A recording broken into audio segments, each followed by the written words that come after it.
Acceleration. Acceleration is what makes you go faster. Acceleration of gravity is what makes things fall down. The entire universe is accelerating due to dark energy. The acceleration of falling motion is hard to study because it happens so fast. We could go to the moon, where things fall slower. Well, in my left hand I have a feather. In my right hand a hammer. And I'll drop the two of them here and hopefully they'll hit the ground at the same time. How about that? A simpler way of slowing falling motion down is to use an inclined plane. The lower you tilt it, the slower it accelerates. According to Galileo's formula, a tilt of 1 degree would slow down the acceleration by a factor of 57. You're going to incline your air track by inserting a spacer under one leg. Careful though, sometimes it can be quite unstable when you lift it. Okay, we're ready to start the experiment.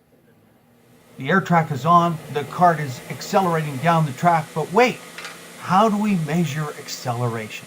Well, the answer is in the definition. Acceleration is a change in velocity with respect to time. On the Holloman rocket sled, Stapp reached a top speed of 640 miles per hour and slammed to a full stop in 1.4 seconds. That means a deceleration of 204 meters per second squared. That is 21 times the acceleration of gravity. So to measure the acceleration of the cart, you're going to need 2 velocity measurements to see how the velocity has changed. That means 2 photo gates. Let's review how to set up photo gates. First, we start Data Studio. Create a new experiment. Find the photo gate. Let's put it into port 3.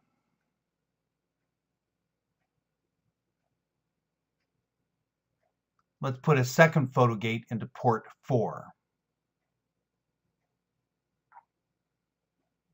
Now let's create timers. Timer 1 is going to be photo gate on channel 3, blocked and then unblocked. Now we must create a new timer. You see it's timer 2 now, and this is going to be attached to channel 4, blocked, unblocked. You can see that timer 1 is attached to channel 3 and timer 2 is attached to channel 4. Let's set up displays. Go down here to table, attach it to timer 1. Hit the table again, attach it to timer 2. Oh, they're on top of each other. Let's move side by side. We're ready to go. Punch the start button and let the cart go.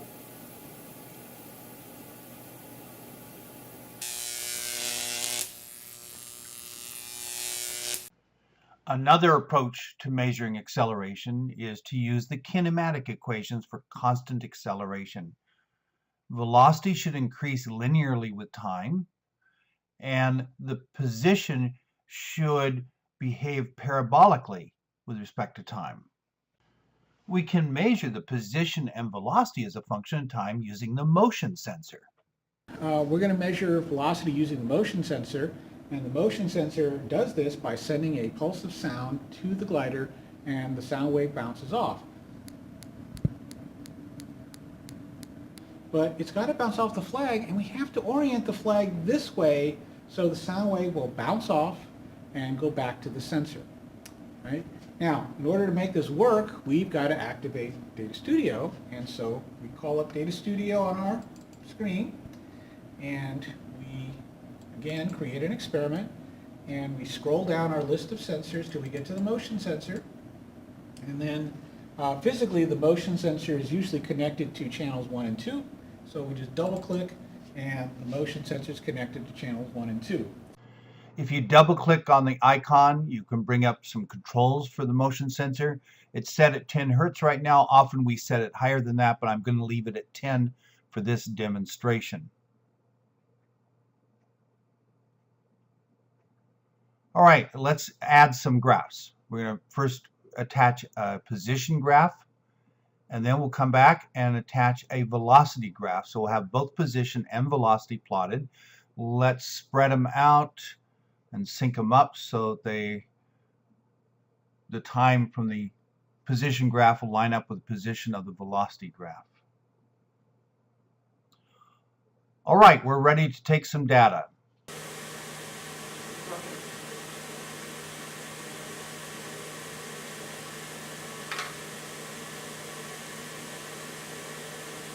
Now let's clean up the data. Let's make things a little bit bigger. Oh, you can see that's definitely a parabola for the position graph. Let's come down to the velocity one, and let's make that a little bit bigger also, and we can see that that shows a very nice linear relationship as we expected. Let's choose a linear fit. Actually, the menu is off the screen, but I chose linear. We have to select the points to make the line sync up here. And you can see that the R value is 0.9997. That's really good. And the slope is 0.1863. That's your acceleration. Let's try a linear fit of this curve, which doesn't work very well. You can see that the R value is 0.95, but you can see it's clearly missing the points. Let's do a quadratic fit instead. And we have to select the points carefully. Oh, that looks really good. Look at the mean squared error. It's basically 0. Now, the coefficient A, if you multiply by 2, will give you your acceleration.